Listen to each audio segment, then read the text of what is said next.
we're very lucky to have three leaders of three very different companies from three different countries. Dr. Dieter Zetsche of Daimler, come on up, please.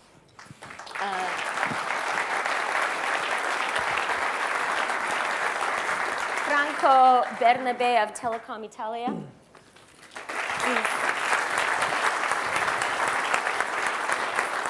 And Charlie Mayfield of the John Lewis Partnership.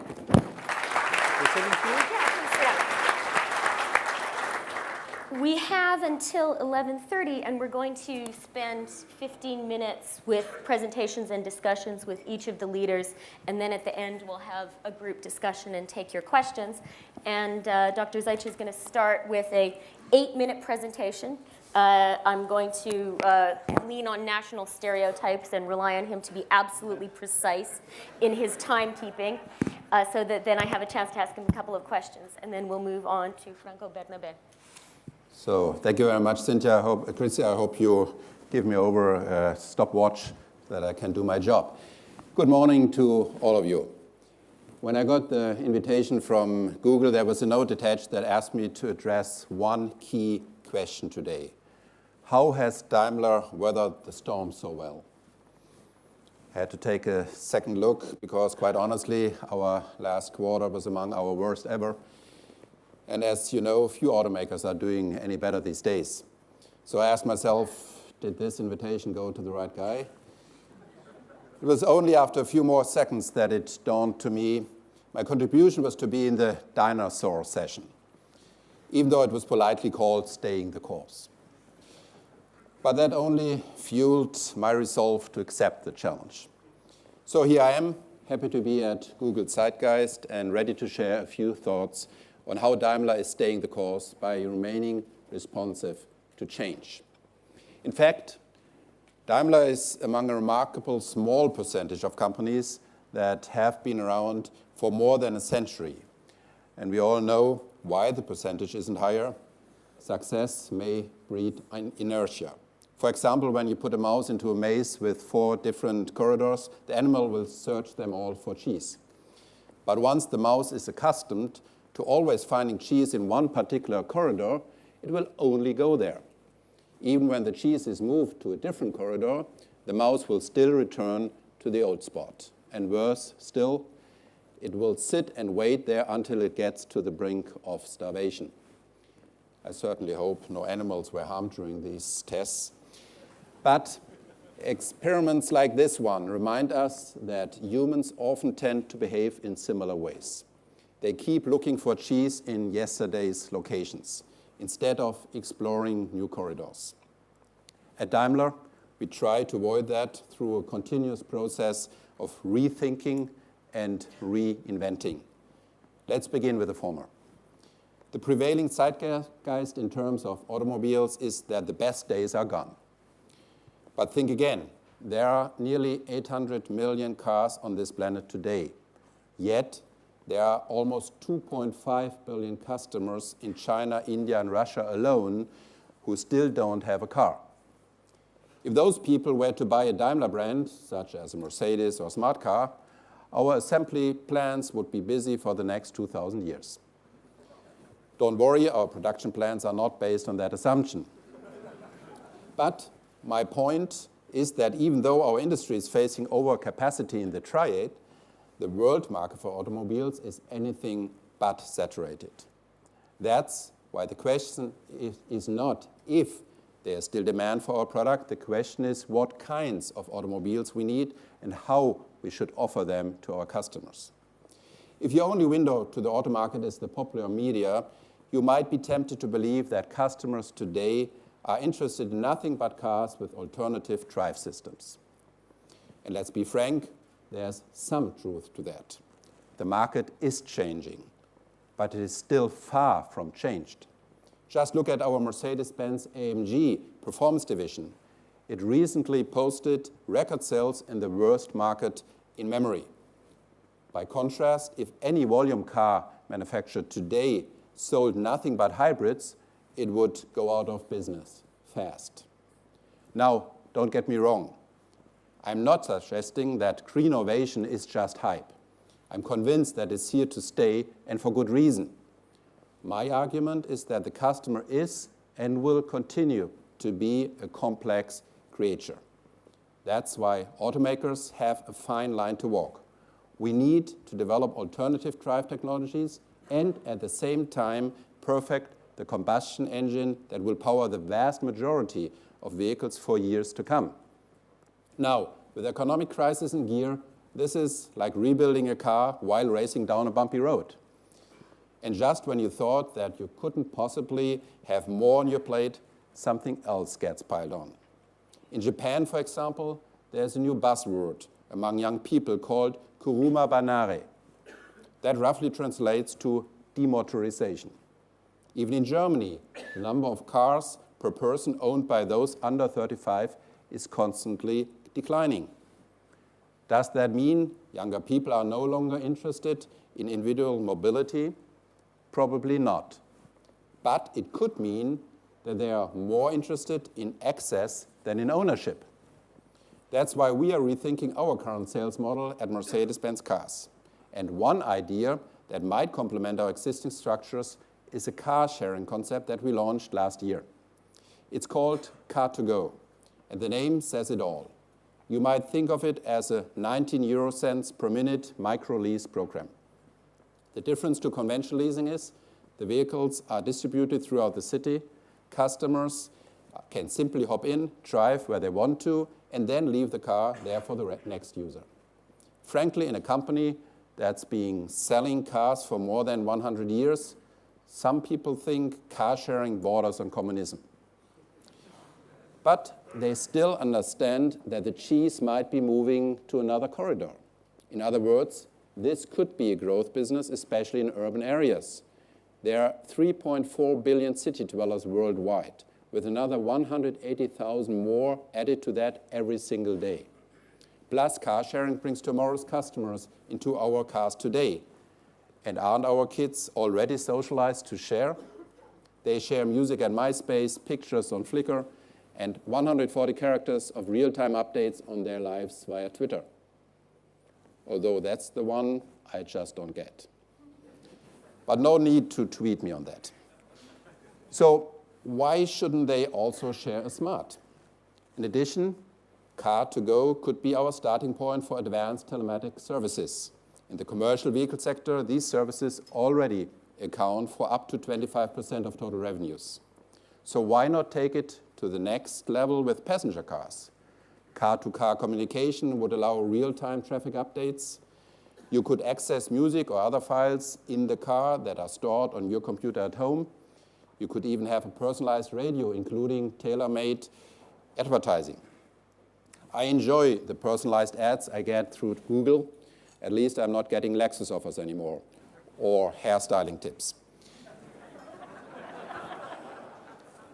Of course, rethinking our custom preferences does not just mean car sharing. We'll also need to rethink how people relate to our brands. And at Daimler, as you know, our flagship brand is Mercedes-Benz. In times like these, some people believe that premium brands are a dying breed. Is that a major concern to us? Not really, to be honest. Okay, the definition of what premium is may evolve and broaden. It will definitely include cutting-edge green technology. But the attraction of a green premium brand will not change, and why should it? Think of the food industry. Increased customer awareness for healthy food did not cut demand for pleasure of eating. Tofu simply isn't for everyone. But what's widely expected today is that the food production should be biologically sound so that people can enjoy great meals with a clear conscience. At the end of the day, the trend actually stimulated the demand for quality food. And we might well see similar developments in the auto industry. That's a good thing because it will require the liquidity of premium customers as well as the engineering competence of premium manufacturers to bring green technologies to the market. In a world full of Tata Nanos, we would be highly unlikely to push the envelope in new technologies. Speaking of technology, let me spend a minute or two on reinventing. The The very same week that I received the invitation for Zeitgeist, I also got some advice in the form of Jeff Jarvis' book, What Would Google Do?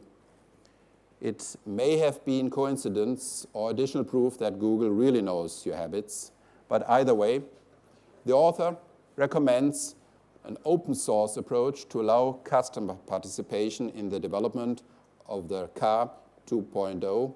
I guess you might call it in the Linux way. The challenge is obvious. Our business is a bit different from that of Silicon Valley.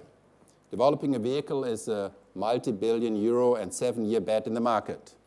There's no beta test on customers. A bad miss, bad timing, or even dumb luck can put your company at grave risk.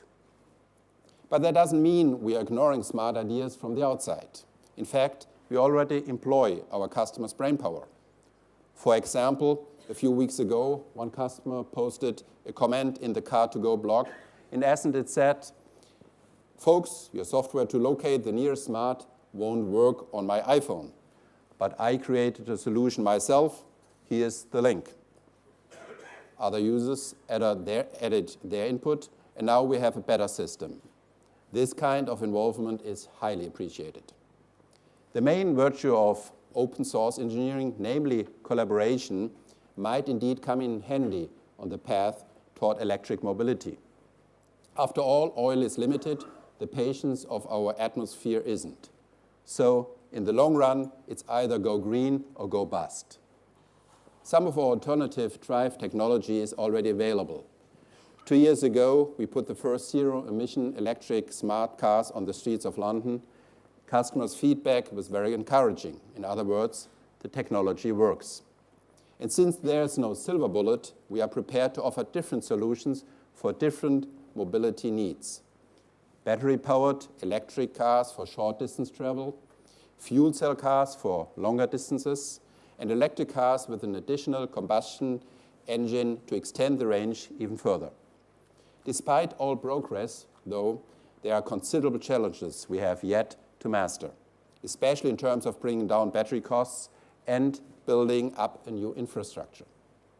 Today, the lithium-ion battery pack for a single car can run well above 10,000 euros. And we can't even agree on a common plug to use in the triad market, let alone a network for providing the cars with the necessary electricity. The same goes for zero-emission fuel cell vehicles. Without hydrogen infrastructure, they are as useful as an iPod without iTunes. So, would it make sense to have more of an open source approach? Absolutely. That doesn't mean I expect our competitors to post their blueprints on our weblog. But we should talk and investigate the possibilities of closer collaboration in specified areas. Right now, no one in our industry has excess resources to shoulder the green shift on its own. And as each of the players is working separately, the progress is slower than necessary, and the price tag is higher than most customers can afford. The need for cooperation even goes beyond our own industry. Automakers, component suppliers, energy companies, and governments have to work together to address the issues that prevent economies of scale. For instance, a common plug for e-cars, a standardized hydrogen refueling procedure, or a consistent design of battery cells. In other words, a bit more open source thinking could well be to the benefit of our environment, our customers, and our industry.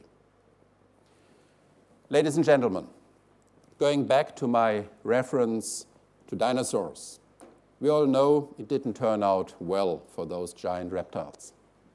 One theory is that a meteor slammed into the Earth, creating structural change in the environment. Ill-equipped for the aftermath, dinosaurs faced extinction. The auto industry today has been slammed by several metaphoric meteors. The global economic recession and the Green Revolution are just two prominent examples. No doubt, there are automakers that may be ill-equipped for these structural changes in their environment. Nevertheless, I hope I was able to provide some insight on how Daimler is working to adapt and guarantee its future. We are constantly rethinking our business and reinventing our products to maintain our traditional leadership position in the industry. I guess that underlines one major difference between entrepreneurs and dinosaurs.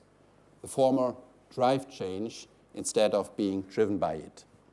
Or simpler still, if you're an entrepreneur and looking for cheese, be sure you check all the corridors. Thank you very much. I'm looking forward for the discussion.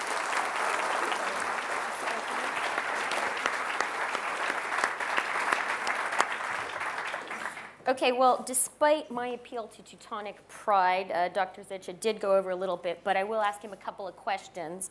And when we're finished talking in the intermission, I'm going to ask you about how you raise children, because this notion of the new generation being absolutely committed to sharing certainly does not apply to the two young girls I have in my house. Possessiveness still seems to be a strong trait of theirs.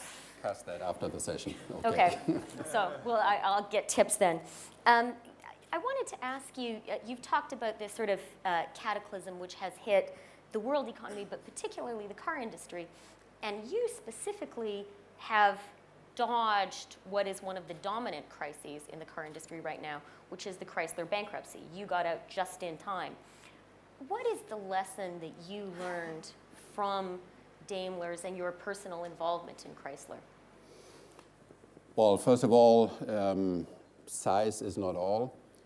And there are many great ideas which you really can't ultimately judge upon without trying them out. So there were good reasons why we built the merger, but we had to learn within 9 years that ultimately the main idea that we could raise the brand equity of Chrysler, Dodge, and Jeep so that they could afford to sell Mercedes technology to their customers was flawed, didn't work. That was the main failure we had to experience, and I don't know if you could have known that before. Other than that, that was about execution, and that scale doesn't work that well between a premium and a volume manufacturer, but that was probably the most important element. On the other hand, we learned a lot during that time. I think we got a much more open-minded company, not just a Swabian-based and Swabian-minded car company, and that is very important to our future success.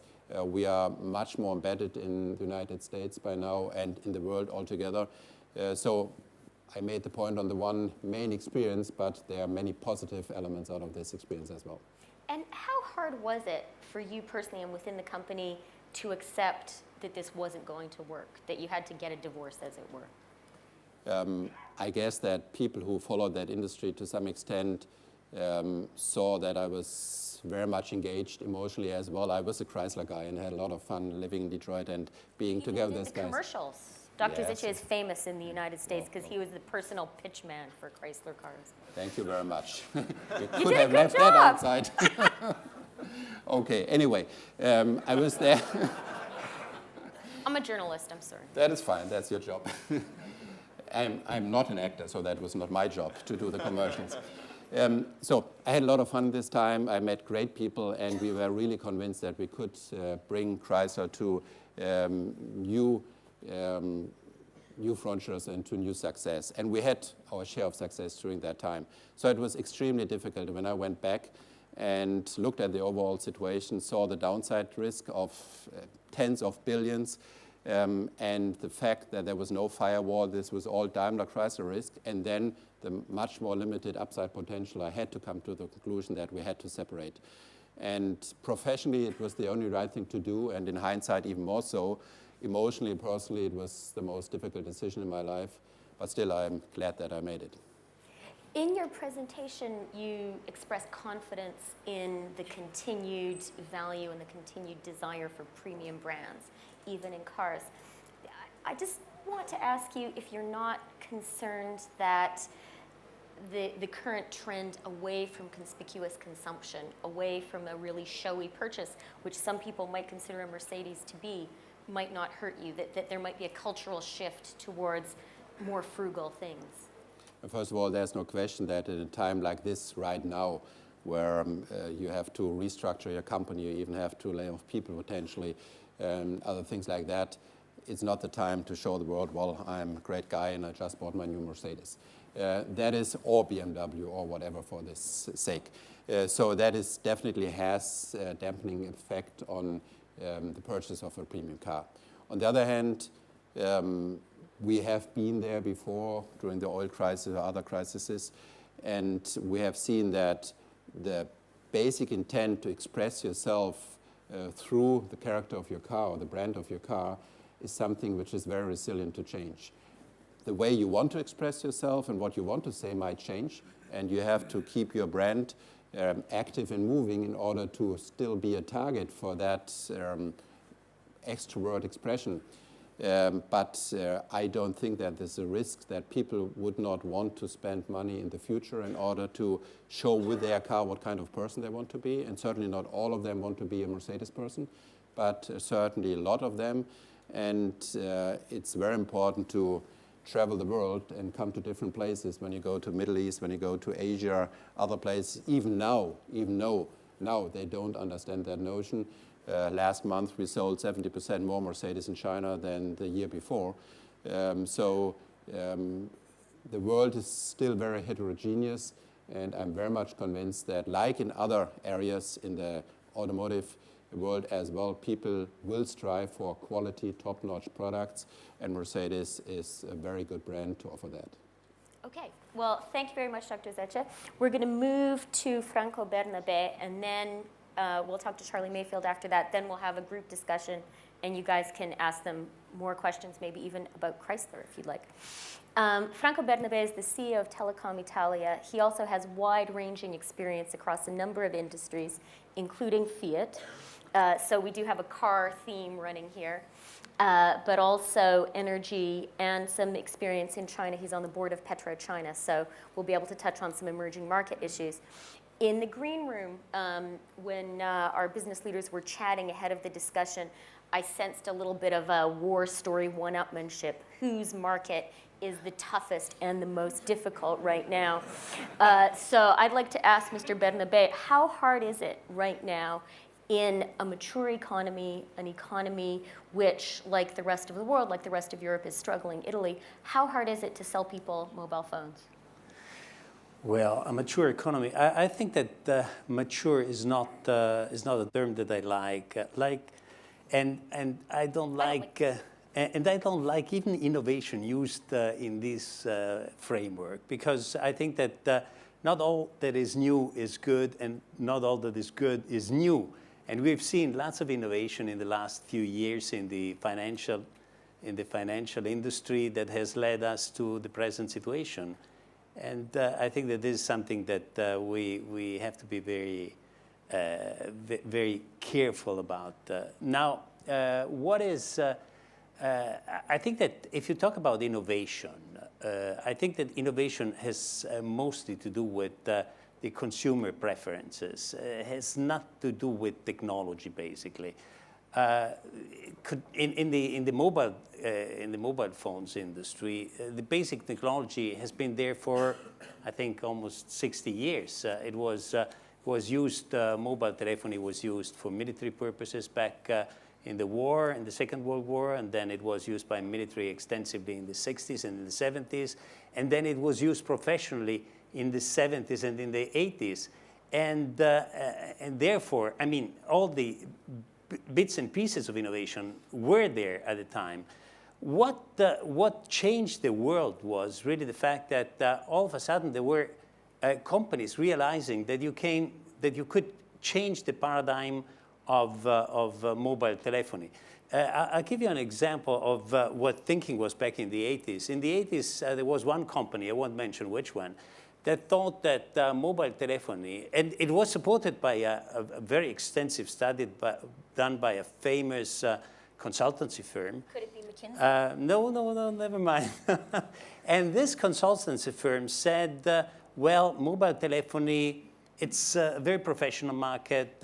In 2010, you will have only 1 million people using professionally mobile phones over the world. So that was a very wrong thinking on the part of some of the industry. Others thought at the time that what really you needed to do was to bring mobility to the entire population, to transform the concept of telephony from something that was related to the family, related to the household, related to the fact that you had in the living room something black there, to something more personal. And that made a big difference. Then they started standardizing and therefore increasing economies of scale. They started thinking about the infrastructure, and they did all the things that led at the beginning of the 90s to the revolution. And all the bits and pieces were concerning the consumer preferences. For instance, in the United States, the decision to have the receiving party paying for the phone calls led to a very, very, very much slower start of mobile telephony. I remember back in the 90s, I wasn't there yet because I was busy with a much different industry, because I was the CEO of E&I. But I remember in the States, people were laughing at me saying, oh, look, you're coming from a country where everybody's walking in the street wearing a mobile telephone. I mean, this is simply ridiculous. And then people didn't realize that this is what people wanted. I mean, people wanted to have a personal communication. And that was the great invention. It was not technology, it was the personal touch in communication that makes really the difference. And that is innovation. So when it comes to this focus on consumer behavior and on being really consumer driven in what you do in your business, how has this crisis changed what consumers want? Well, what is happening now is that consumers feel very much worried about their future, and therefore their savings rates are increasing. On the other hand, in some countries, namely the United States, I mean, consumption has been really overextended in the past few years. So people now are saving more and are consuming less. Will this last for long? I think that yes, it will last, because you think this is a long-term generational shift? Well, generational is a little bit too much. I think that people have to restore their savings rates, and this will take some time. But this, given the fact that people want to communicate, I mean, people are always on the mobile phone, people communicate, people are browsing the net, and so on and so forth. That puts, and people are being price sensitive about this kind of consumption. I think that people shift the burden on us. They want us to react, giving them more services at a lower cost. And that means that we have to increase the size. Dieter Zetsche was mentioning before that size is not the only point, but size is very, very important. Size is very important because you have to have economies of scale. And economies of scale means that you have lower costs and you can invest more. And investing more means that you give to your customers better services at a lower price. And this is what customers want, and want increasingly so now. So are you finding that you can keep the spending of your customers steady as long as you offer them more services for the same amount of money? Is that your goal right now? Yes, but I think that, of course, people want, I mean, we're seeing a very, very interesting phenomenon now. We're seeing fixed data growing at approximately, I'm talking about Italy, growing a little bit close to 100% per year, and mobile data growing at 200% per year, which means that, I mean, people really want data in mobility. So and that growth rate hasn't been has not been affected. It has not been affected, but it has turned into very little revenues for the mobile telephony companies that bear all the burden of investments and of giving the right quality of service to our customers. I mean, people want to browse more, to have mobility, data mobility, but at the same time don't want to pay it. So that makes size, scale, and efficiency very, very important. I mean, we have to provide these kind of services to our customers at a lower price. In fact, I mean, the traffic is growing very much, but our revenues are not growing that much, are growing at a much, much slower pace. So it's the focus on efficiency and concentration is very, very important. But at the same time, I think that going back to your first question on innovation, I think that the market, as the data traffic growth is showing, is not saturated at all. And there are new areas where the market can be extended very aggressively. I mean, we've seen growth in voice traffic quite dramatically, and now we have sort of saturation in the voice traffic market. We are seeing growth in data traffic, very dramatically so. What will be the next thing? The next big thing I think will be the growth in traffic among objects. I mean, I think that in the medium term, we will see objects being connected. I mean, objects will talk among themselves. Our refrigerator will talk to our television and talk to our computer, that sort of thing? Yeah. Our car will talk to other cars and will give us indication on how traffic goes. And think about health. I mean, health is a growing area where sensors, monitoring, remote control, etc., will increasingly gain ground. I mean, consider that in our economies, at least 7%, 8% of GDP is going to healthcare. Whatever can be done in terms of reducing health, making remote control possible, will greatly improve the efficiency of the healthcare system. I wonder whether there are any ways in which you're seeing this recession, this economic downturn, as an opportunity to sell your services even more. I know whenever I talk to Cisco, for example, their big obsession right now is telepresence. And they're always saying to me that, their pitch to companies is cut costs, don't send people to lovely conferences like this halfway across the world. Just make them sit in your conference room and spend $500,000 on our telepresence system so they can talk to each other through telepresence. Is that an opportunity for you to use phones more, use teleconferencing more, travel less? Well, it's very strange because at some point the industry thought that video conferencing and video communication was the next big hit. And in fact, you may remember at the beginning of, when was it, 2000, when the auctions for 3G telephony were made, the industry thought that was video conference, video telephony was the name of the game. But that proved to be a big flop. Why? That's very strange because looking with the benefit of hindsight, because otherwise nobody would have paid that enormous amount of money that was paid at the time for getting the licenses. What didn't work at the time? It was not the fact that people didn't want to use video conferencing or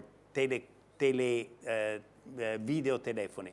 It was the fact that people are used to a perfect environment in terms of lights because they're used to watching television. And therefore, people that appear on television are always perfectly illuminated. And when you use the telephone, the illumination goes, normally you use the telephone with the sun behind you because otherwise it disturbs your view, and so you don't see anything. So the impact was from the beginning very negative. And therefore, what happened was that contrary to what the industry thought at the beginning, 3G telephony went almost immediately to the net. And now the biggest growing area in 3G telephony is browsing. We have, traditional data traffic is slowing down, and what we call innovative. It's not innovative, but it's the new uses of video communication, given also the new devices, that is browsing. Net browsing through mobile telephony. That is the fastest growing area. So I think that it's something, what you were asking, can there be something that enhances consumption in these difficult times? I don't know. What we have to do is to test the ground very much, to look at what consumers want, to be not arrogant in thinking at what the consumers want, because there's always something that surprises you in terms of the consumer behavior. We need to understand, to listen to consumer, and this is why I think our industry, like every industry, has to be much more Web 2.0 aware, because we need to understand, we need to get from the consumer their needs and interpret them better. Now, like so many American and European CEOs, when Dr. Zetsche was talking about emerging markets and this beautiful possibility that Chinese people will each have as many cars as Americans, there was this sort of tone of longing in your voice. You know a lot about China, particularly, Mr. Bernabè. I wonder if you could talk about what opportunities you see for your industry in China, and more generally, is China going to be the locomotive that helps pull the rest of the world economy out of these doldrums? Yeah, I've seen China, I've been there recently 2 or 3 times, and I've seen and you're China. on the board of PetroChina. Yeah, and I'm on the board of PetroChina. And I've seen China moving very aggressively, unlike many other countries in the world, moving very aggressively to counteract, to do something that will bring at least China out of the recession. And what they did almost immediately was to deploy a very substantial plan of infrastructure investment, mainly in the interior of China. I think, however, that they will shift away from a purely investment and infrastructure-based consumption model and go towards a more consumer-oriented growth. And in doing so, I think that they will take the lead from the United States, because the driving force of growth in the last 10 years has been the American consumer. Now the American consumer is out of business for the next several years, I think. It will rebuild its savings rates, and it will have a hard time adapting until he feels that he is wealthy enough to start spending again. And borrowing again. Yeah, exactly, maybe. and borrowing again. But Chinese, I think, will do a great deal of work and will help very much in addressing the needs of the recovery. Okay. We're now going to move, thank you very much. You're welcome. We're going to move to Charlie Mayfield. Mr. Mayfield is the head of the John Lewis Partnership, and I think that he is in a particularly comfortable position at the moment, because as a lot of us, I think in countries all over the world, are asking questions about the traditional Anglo-American model of capitalism and that style of company, Mr. Mayfield is lucky to be running a company which is actually employee-owned. So I wanted to start with that question and to ask you what benefits you see in that style of running a company, and what particularly in the aftermath of this crisis of global financial capitalism, other more traditional companies might have to learn from the way you do business at John Lewis. Yeah, thanks, Christian. I was struck by listening to Lord Mandelson talking about values-based capitalism, and in a way, our business and its structure is all about values-based capitalism. It's not about being some kind of quasi-communist model. It's not about being sort of capitalism red in tooth and claw. It is somewhere in between those 2 points. And really what we're trying to do is to develop a strong, sustainable and fair business. I think that does have a lot of benefits.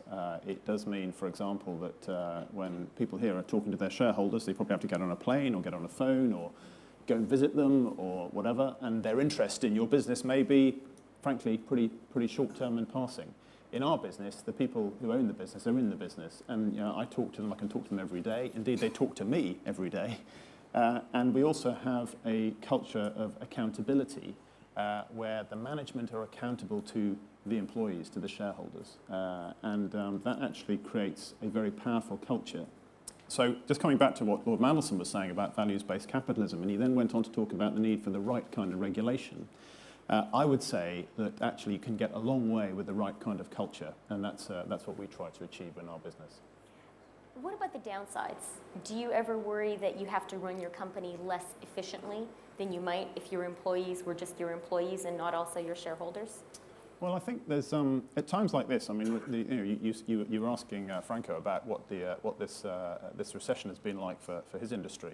I mean, retail has been pretty tough. Last year was like a bushfire. I mean, it was October and November were an extraordinary time where the collapse of the financial markets spilled over incredibly quickly into consumer behaviour, driven partly by the availability of information and people being able to just get information about what was going on. It happened very, very quickly. So that creates a huge amount of tension and a lot of pressure on any business. And I think in those short time frames, that is when your values come under pressure sometimes. And it's times like those that actually sort of make and break for trust. And when you're facing that kind of situation in our business, we will choose quite deliberately to prioritize our values over our short-term profits. But I would say rather than that being a bad thing, actually I think that is the foundation stone of our long-term sustainability and indeed the trust that we have with our customers. And for the long term in terms of consumer behavior, that's going to be vital. Some people think that in the past, and less so now because we've moved very quickly to capitalise on the opportunity of the internet, and in all sorts of ways we've changed our business. But people sometimes say to me that, John, this partnership, isn't it slow to change?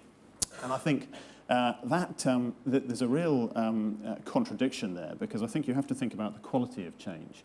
What we do in our business is we take care to talk to our employees. We want to tell our partners, as we call them, exactly why we're going to change, and we'll take time to do that, and we'll involve them in it. And that can sometimes mean that we'll take longer to reach the point where we then say, right, now we're going to change. But then when we do so quickly, but crucially, we do so with their support.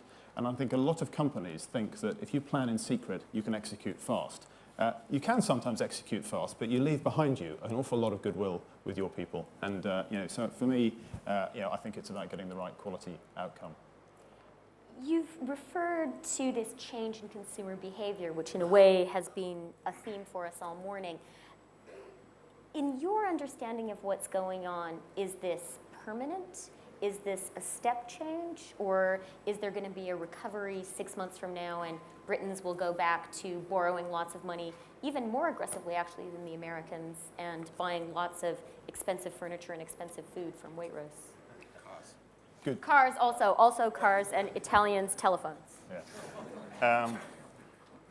I mean, it's interesting, isn't it? Everybody wants to talk about a V shape, a U shape. I even heard an inverted square root was one of the things that was offered the other day. I couldn't quite work out whether you had a little bit at the beginning, whether that was going up or down. But it's difficult to say. I think that we have seen a real shock to the world economy. I think there may be some short-term recovery. I think we're perhaps seeing a little bit of that now, and after a period of such bad news, there's obviously an appetite to see some improvement, and I think we're seeing that. There's also a great propensity for the human spirit to want to see things as they'd like it to be, as opposed to how it actually is, and I think we're perhaps seeing a little bit of that right now as well. But there will be. Tired of all those gloomy headlines? Yeah, well, exactly that. So we'll sell. You've got to finish selling newspapers on gloomy headlines now. Let's try some less gloomy ones, see if that works.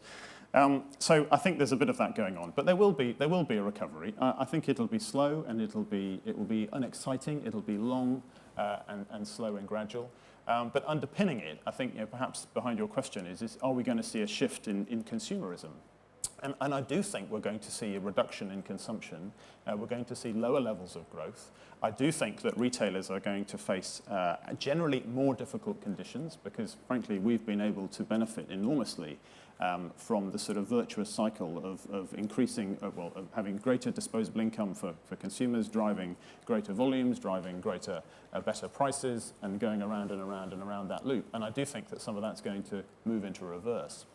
I also think for retailers, and this is good for customers but not necessarily good for retailers, is there's going to be increasing transparency and there will be a drive towards more commoditization of anything that can be commoditized. Yeah, and the internet will play a very big part in that, and the onus will be on retailers to have really distinctive product in order to survive. But also, I think we'll see a shift towards people placing more and more value on personalization. and indeed on service. I mean, I was in our shop in Southampton. We've got John Lewis and Waitrose. I was in the John Lewis shop. It's a great shop. We take over £100 million just from that shop every year. And I was talking to a guy in the building just next door we run all the deliveries from, and he was telling me that we started offering a service where we assemble your barbecue. And I thought it was just fascinating because, this is not a prediction, but something tells me that in 5, 10, 20 years' time, we might make more money from assembling the barbecue than from selling it. And I think for retailers, there's going to be a very interesting shift taking place. And some will win and some will lose. Personally, I actually see this as a great opportunity because if you've got great people who really understand and are committed to your business, as we have with our partners owning it, if you do have good product, great product, which again we focus a lot of time and effort on in both Waitrose and in John Lewis, and that product is backed up by strong ethical values and sourcing, and you can add to that a host of different services and personalization, and a really strong relationship with the customer, then actually I think it amounts to a tremendous opportunity. So I think we're going to see a changing picture, but an exciting one. My husband would certainly be thrilled to hear about this barbecue assembly service. But don't you think it goes a little bit against the times? I mean, isn't now a time when all of us are trying to cut back on our spending and actually more likely to tell our husband to read the manual again and set up the thing himself? It'll go, won't it? I mean, there'll be moments of great frugality, but then actually I do think that there's also, a bit like Dieter was saying, there is a desire in human beings to express themselves through what they own, through the brands they have, what they wear, where they live, what things they have. And I don't think that we're seeing the death of consumerism. I think that is, that would be hugely overstating the change we're seeing. But I do think we'll see some moderations, and the market forces are going to move along. The recession is an interesting time. There's an analogy I like. I mentioned that it was a bit like a bushfire in retail. Well, after a bushfire, there are these seeds called fire ephemerals. And these seeds, I think the giant sequoia is one of them, actually. Some herbalist here will correct me, but these seeds only germinate after a fire like that. And so if you can imagine that sort of charred landscape, we will see new things appearing out of that landscape. But some of them, I think, will be very strong and enduring. And I think we're going to be in a very interesting time, in a sense, almost because of the great stimulus that was put into the Western economies post 9/11, I think we've seen a delay of the changes that actually probably need to take place in the global economy. And we're living in a very interesting time, and we're going to see a lot of new things coming up, and I think some big challenges, but some big opportunities as well. As you survey that charred landscape and sort of figure out how to thrive, what's your view on the point that Dr. Zetsche raised about size? Is this a moment when you are tempted to think, okay, if the British consumer is going to reset at a lower level than pre-crisis, I need to expand to other markets? So I think some of the things that I've mentioned will mean that scale is important, and that in order, for example, to drive margin growth, you're probably going to need to have some element of scale within that. But equally, but I think it's most important if you're basically a commodity retailer, in the retail world. And there are lots and lots of opportunities, and I think there'll be more opportunities in many ways for value-added subsectors within any market, particularly within retail. And I think consumers are going to be even more concerned about values and about what they're buying as they are about the price and just the commodity aspects of it. And we see that in our business in terms of what people like about, particularly in our food business in Waitrose. People are incredibly interested in where their food is coming from, and I don't think that's going to change. I mean, it fits very closely with the whole green agenda, and so I think there'll be a huge number of cultural opportunities and aspects based around values just as much as there are around scale. Okay, I'll throw it open to questions in 2 or 3 minutes, so please prepare yours. And I'd just like to ask Dr. Zetsche and Mr. Bernabè to pick up on one point that Mr. Mayfield has discussed, and this is the whole issue of the nature of capitalism and the prestige of the CEO post-crisis.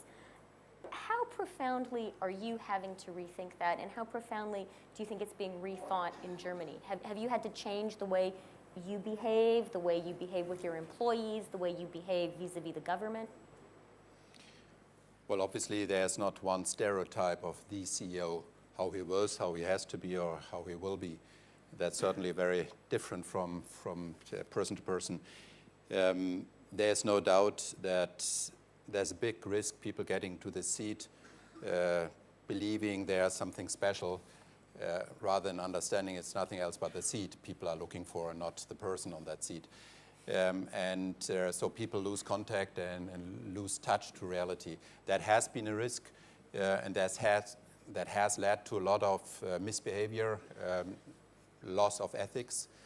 And in this sense, and I think that's the same basic thought, this crisis is something good, because it really exposes that risk and shows the negative aspects of it and helps people to rethink and come back to values and ethics.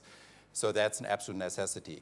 As much as trying to defend what has been done by many individuals, it would be wrong to say, well, all those CEOs are, I don't want to take the word, crooks, for instance, is a nice word, yeah, doesn't start with A, so it's much better.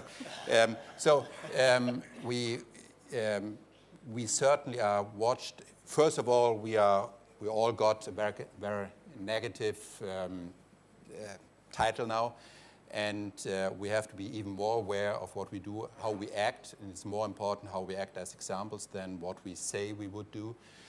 We are very closely watched, and I think that's a good thing. So for most of us, I hope that we don't have to change what we believe and how we act, be even more conscious about it, and those who would have to change aren't in the wrong seat anyway. Mr. Bernabè, what has the impact been on you and also more generally on the way that CEOs are perceived in Italy, in your community? Well, I'll share very much what Charlie said before in terms of the accountability. It really depends on you feel accountable to. And certainly, for a long period of time, most CEOs felt accountable mostly to the financial community.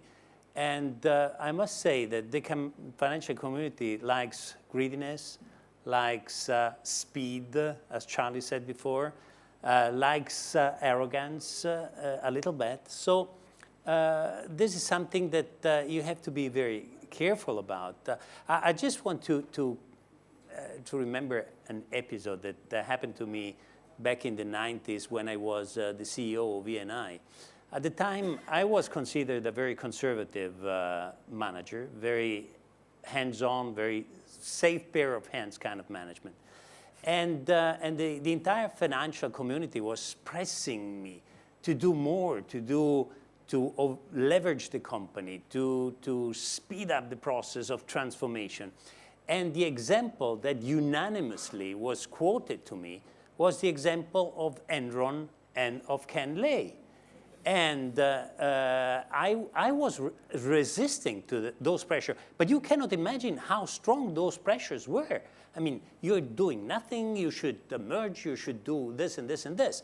And nobody really, I felt accountable to my company, to my people, to my responsibility, first of all. And I suffered very much. So it means that you have to be very balanced. You have to have an equilibrium, an interior, a psychological equilibrium to resist to all these pressures. And now I think that the pendulum has swung back to a more decent kind of environment. I think that it's not any longer the time of arrogance. It's not any longer the time of greediness. For some time, the pendulum will swing back. It will not last long, however. I think that nobody learns from the lessons. And in 3-4 years' time, it will be back again, the same kind of thing. Okay, well, that's a very realistic, possibly slightly depressing thought, except maybe arrogant listeners will be pleased that your time will come again soon. Any questions from the audience? We have 6 or 7 minutes. And if you don't have questions, then I'll just keep on interrogating these poor gentlemen. But it would be nice to hear from someone else. Any more? Oh, come on, guys. You all think journalism is really easy, but now that you're put to the test. Anyone?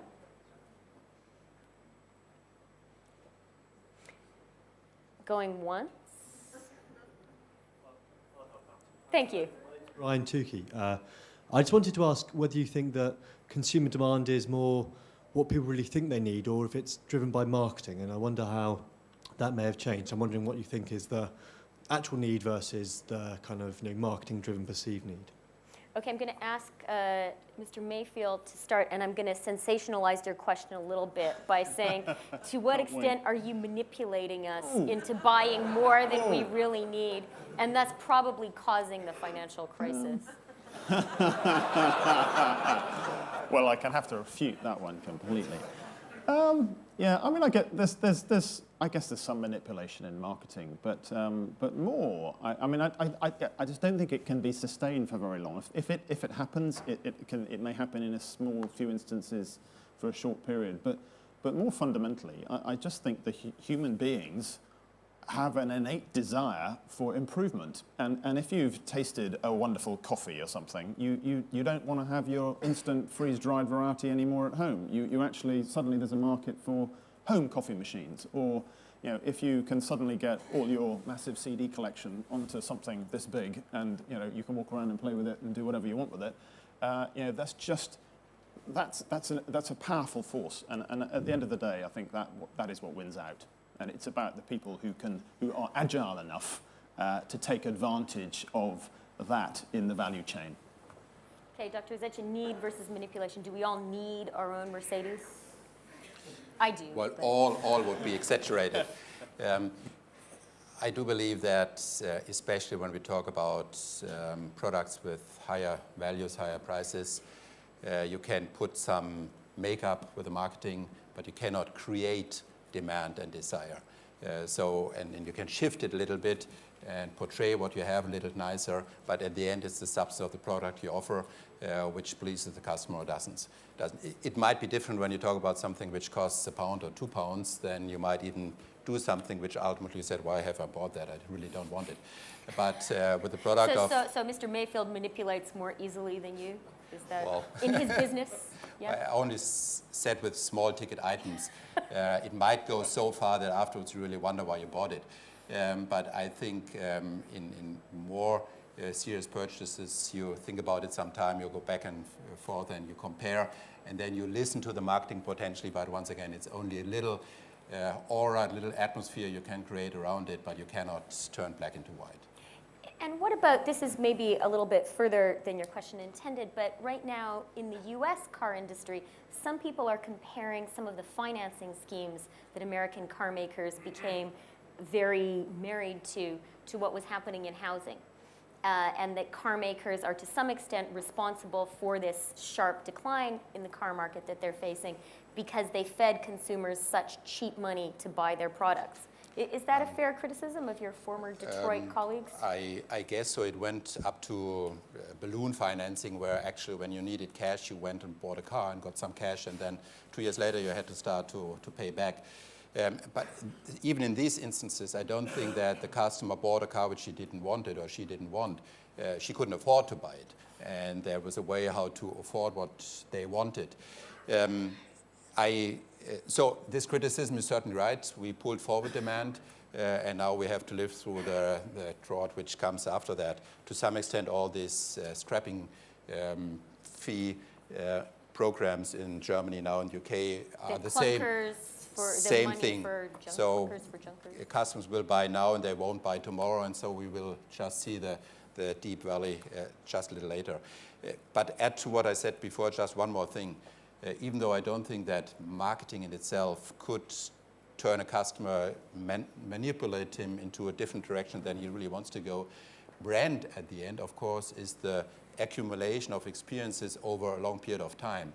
And therefore, brand is a very strong argument to consider a purchase. And if you want to take branding and brand development under the umbrella of marketing, then I would somewhat modify what I said before. Okay. Mr. Bernabè, in your industry, can marketing fool people into buying things they don't really need? No, I think that Dieter and Charlie already explained what the process is and how it works, so I don't want to add anything on this. Perhaps I might take it a little bit farther.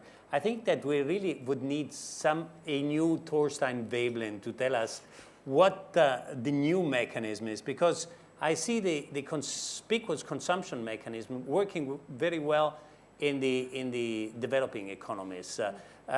One thing that strikes me very much is that although in China you find many fakes, a Chinese would never buy a fake. The fakes are bought only by European and American tourists that visit China.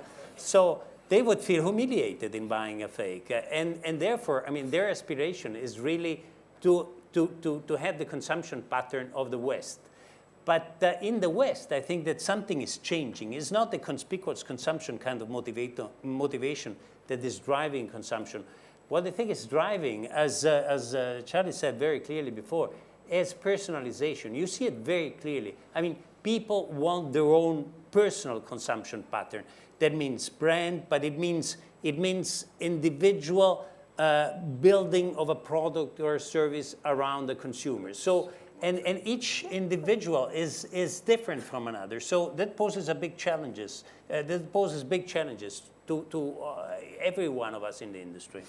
Your point about the Chinese consumer reminds me of a joke the Russian oligarchs like to tell in the 90s, and I won't bore you with the whole thing, but the punchline was each guy has an Armani tie, and the guy who paid $2,000 rather than $1,000 for it is the one who's really proud of it. Same tie, but you wanted to pay more rather than less. Dr. Zetsche has... I just think we various times touched on one point, which is important too, that we see kind of a polarization, that on one hand, in most markets, we have the commodity type of product, where it's about scale, about size thereby, and driving costs down and getting the lowest price. And then we have the premium part of the same market, where it's about individualization, personalization, where it's about quality and where the price doesn't matter that much and the size doesn't matter that much. And that, I think, applies to most of the markets, consumer markets we're talking about. And so typically you can't give the one standard answer. What the customer is driven by depends on whether we talk about the volume commodity part or the premium part of this. And as we get richer, do we shift from being more commodity buyers to premium buyers? Interestingly enough, there are the same customers who in one segment act as premium buyers and at the same time go to a cheap grocery store and are proud about that. So it's very complex, but that is what makes it interesting and challenging for all of us. Okay, well, I think interesting complexity is probably a good note on which to conclude. I hope you'll join me in thanking our business leaders who have really set us off to a rousing start. So thank you very much, Dr. Zetsche, Mr. Bernabè, Mr. Mayfield.